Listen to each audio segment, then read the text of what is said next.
ሰላም የቻናላችን ቤተሰቦች እንዴት አላችሁ? ባላችሁበት ሰላማችሁ ይብዛ። በዚህ ቻናል አማርኛ፣ እንግሊዝኛ፣ ሂሳብ እንዲሁም ሌሎችን ትምህርቶች እያስተማርን እንገኛለን። የምናስተምርበት የትምህርት አማራጭ በኢሞ፣ በቴሌግራም፣ በዋትስአፕ፣ በጉግል ሚት በያላችሁበት ቦታ ሆናችሁ መማር ትችላላችሁ። ለዛሬ ትምህርት ይዤላችሁ የመጣው የተለያዩ ቃላቶችን መስርቼ ይዤላችሁ ቀርቤያለሁ። በእያንዳንዳቸው እንዲሁም ደግሞ በመጀመሪያ ድምጾች ለምሳሌ በዘና በደ በጀ በእነዚህ ፊደላት የመጀመሪያ ፊደላት ናቸው። በእነዚህ ስር ምን አይነት ቃላቶች እንደመሰረቱ አሳያችኋለሁ ማለት ነው። በደንብ አድርጋችሁ እናንተ ቪዲዮውን ከኔ ጋር ትኩረት ወስዳችሁ መከታተል ብቻ ይጠበቅባችኋል ማለት ነው። ኦኬ አሁን እዚህ ጋር የማሳያችሁ ምንድነው? እነዚህ የምታያቸው ምንድናቸው? የመጀመሪያ ድምጾች ናቸው። እነዚህ እዚህ ጋር የመጀመሪያ ድምጽ ናቸው። አያችኋቸው? እነዚህ የመጀመሪያ ድምጾች ናቸው። በእነዚህ ስር ምንድነው? እቺ ማነች? ዘ እንላታለን። ዘ እቺ ደግሞ ደ እቺ ደግሞ ጀ በእነዚህ ምን አይነት ቃላቶችን እንደመሰረትኩ ነው ማሳያችሁ። ለዛሬ ፕሮግራሜ ይሄ ነው። በእነዚህ ምን አይነት ቃላቶችን እንደመሰረትኩ ላሳያችሁ ነው ማለት ነው። አብራችሁ ከኔ ጋር ያነበባችሁና ያጻፋችሁ እንድትከታተሉ እጠይቃችኋለሁ ማለት ነው። ኦኬ እዚህ ጋር ምን ይላል? እንደምታዩት እዚህ ጋር ዘለለ ይላል። ዘለለ ኦኬ ላሳያችሁ። ለ አያችሁት? ዘ ማለት እዚህ ጋር የመጀመሪያ ድምጽ ናት አይደለ? የመጀመሪያ ድምጽ ናት ብያቸዋለሁ። በዚህ ስር የተለየ ቃላቶችን እኔ መሰረትኩ ወይም ደግሞ የተጠቀሙ ማለት ነው። ዘናት በሷ ምን አይነት ቃላት ነው የተጠቀሙ? ከዚህ ጋር ስንመጣ ዘን አወረድኳት። እቺን ዘ ከዚህ ጋር አወረድኳት። ከዛ ደግሞ ሌሎችን ደግሞ ፊደላት ተጠቀሙ ማለት ነው። እዚህ ጋር ሌሎች ፊደላት የሉም፣ እዚህ ጋር የተጻፉ የሉም። ስለዚህ ማንን ያመጣው? ካለ ቤተሰብ ሄድኩና ይችን የመጀመሪያ ድምጾችን አወጣሁ ማለት ነው። ስለዚህ ምን አይነት ትርጉም ነው የሰራልን ወይም የሰጠን? ዘለለ የሚል ቃል አገኘን ወይም ደግሞ ተገነዘብን ወይም ጻፍነ ማለት ነው። ዘለለ ቀጣይ ስነድ አሁንም ደግሞ ምንድነው? እዚህ ጋር ደግሞ ምንድነው የሚል? ዘገበ አያችኋቸው? ዘገበ ዘን ይዘናት ነው የምንወርድ። ገብታችኋል? ይችን ዘ በማንኛውም ይዘናት ነው የምንወርድ በዚህ ተራ። ዘ የመጀመሪያ ድምጽ ናት። ይሄው እዚህ ጋር የመጀመሪያ ናት። ገ አሁንም የመጀመሪያ ድምጽ ናት። በ የመጀመሪያ ድምጽ ናት። ስለዚህ ዘገበ የሚል ቃል አገኘን ወይም ደግሞ ተረዳነ ማለት ነው። ተረዳነ በጣም ቀላል ነው። ቃላት ምስረታ ማለት ቀላል ናቸው። ኦኬ ቀጣይ ስንሄድ እዚህ ጋር ዘማሪ ይላል። ዘይቼ የመጀመሪያ ድምጽ ናት ብያችኋለሁ። ማ ደግሞ የመብሰ ስንተኛ? አራተኛ። ሬ ስንል ደግሞ የረብሰ ስንተኛ? ሶስተኛ። ስለዚህ ዘማሪ የሚል ቃል አገኘን ወይ ደግሞ መሰረትነ ማለት ነው። ቀጣይ ስንሄድ ዘፈነ ይላል። ዘ እቺ የመጀመሪያ ድምጽ ናት። ፈ የመጀመሪያ፣ ነ የመጀመሪያ። በአንድ ላይ ስናነባቸው ዘፈነ የሚል ቃል እናገኛለን ማለት ነው። ኦኬ ወደ ቀጣዩ ስንሄድ እስኪ ወደ ደ እንሂድ። ይሄን በኋላ ጨርስላችኋለሁ። ኦኬ ደ ስንሄድ ደግሞ እዚህ ጋር እቺ ማነች ብያችኋለሁ? ደ ነች። ደ እንላታለን። ለምሳሌ በደ ደግሞ ምን አይነት ቃላት ነው የመሰረትን? እዚህ ጋር እዩት እስኪ።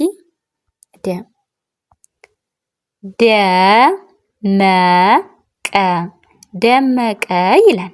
ደመቀ ደ የመጀመሪያ ድምጽ፣ መ የመጀመሪያ፣ ቀ የመጀመሪያ። ስለዚህ በመጀመሪያ ድምጾች ምን አይነት ቃላት አገኘ? ደመቀ የሚል የሰው ስም አገኘነ ማለት ነው። ይህ ደመቀ ማለት የሰው ስም ነው። ደመቀ። ወደ ቀጣዩ ስንሄድ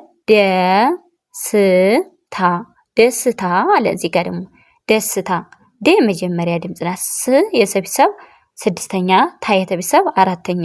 በአንድ ላይ ደስታ ደስታ የሚል ቃል አገኘን ማለት ነው። ደስታ። ወደ ቀጣዩ ስንሄድ እዚህ ጋር ምን ይላል? ደገሰ ደገሰ ይላል። ደ ስንተኛ ድምፅ ናት ነው ያልኳቸው? የመጀመሪያ ድምፅ። ገ መጀመሪያ፣ ሰ መጀመሪያ በአንድ ላይ ደገሰ ደገሰ ደገሰ የሚል ቃል እናገኛለን ማለት ነው። ወደ ቀጣዩ ስንሄድ ደገፈ ደገፈ። ደ የመጀመሪያ ድምፅ ናት። ገ የመጀመሪያ፣ ፈ የመጀመሪያ። ስለዚህ እነዚህ ፊደላቶች በአንድ ላይ ስናነባቸው ወይም ደግሞ ስንጽፋቸው ምን አይነት ትርጉም ሰጠን? ደገፈ ደገፈ ደገፈ የሚል ቃል አገኘን ማለት ነው። ቀጣይ እንሂድ እስኪ ወደ ጀ።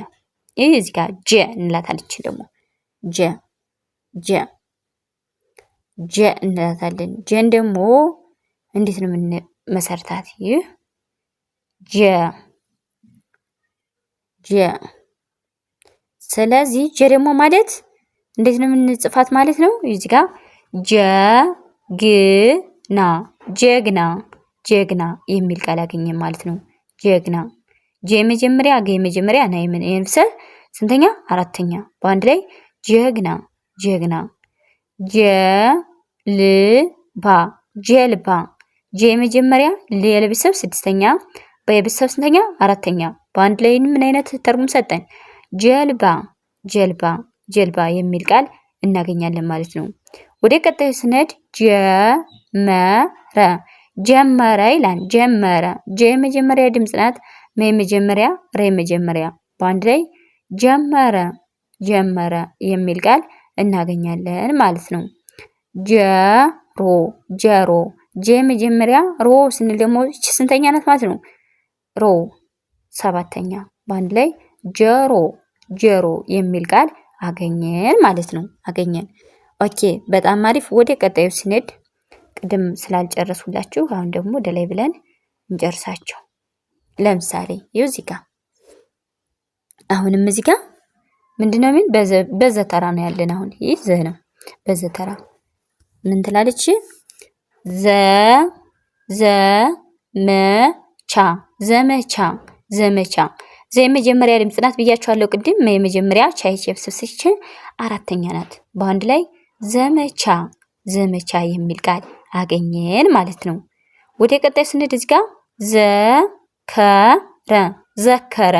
ዘ የመጀመሪያ፣ ከየመጀመሪያ፣ ረ የመጀመሪያ።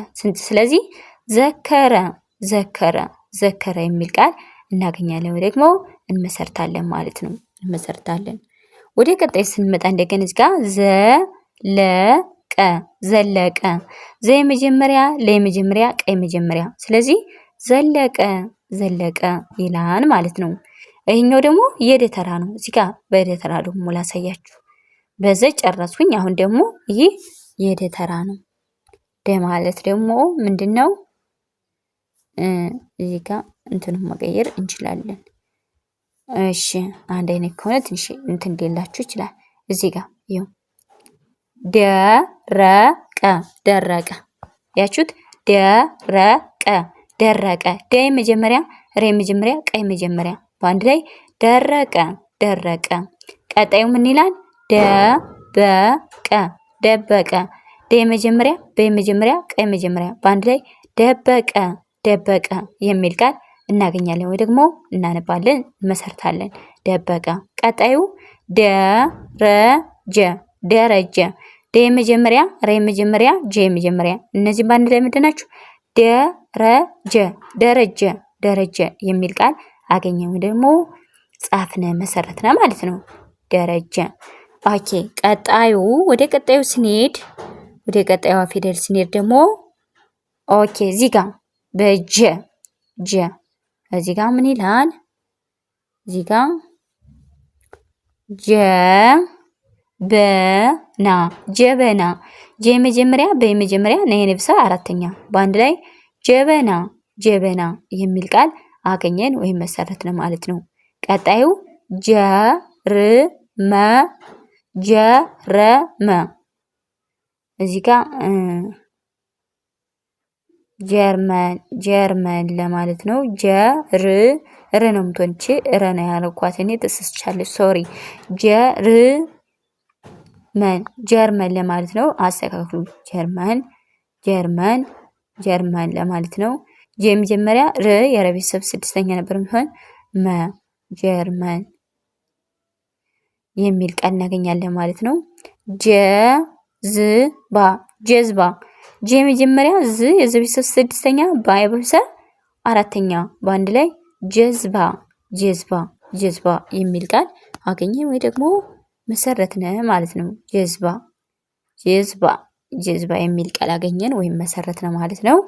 እንግዲህ እንደምታዩት ምንድነው የተለያዩ ቃላቶችን በእያንዳንዳቸው መስርተን ፊደላትን ከላይ ጽፈን ከዛ ደግሞ አንዳንድ ቃላቶችን ሌት ያሉ ቃላቶች ናቸው ማለት ነው ዛሬ መሰረትኩላችሁ። በደንብ አድርጋችሁ እናንተ ቪዲዮውን ደጋግማችሁ ማንበብና ማየት ይጠበቅባችኋል ማለት ነው። እንደምታዩት ለዛሬ ቪዲዮ ይህን ይመስል ነበር። በሌላ ጊዜ ወይም ሌሎችን ደግሞ ሰርችና እንዲሁም ደግሞ ሌት ያሉ ቃላቶችን ይጀላችሁ እስከመመለስ በጣም ወዳችኋለሁ። ሰላም ጊዜ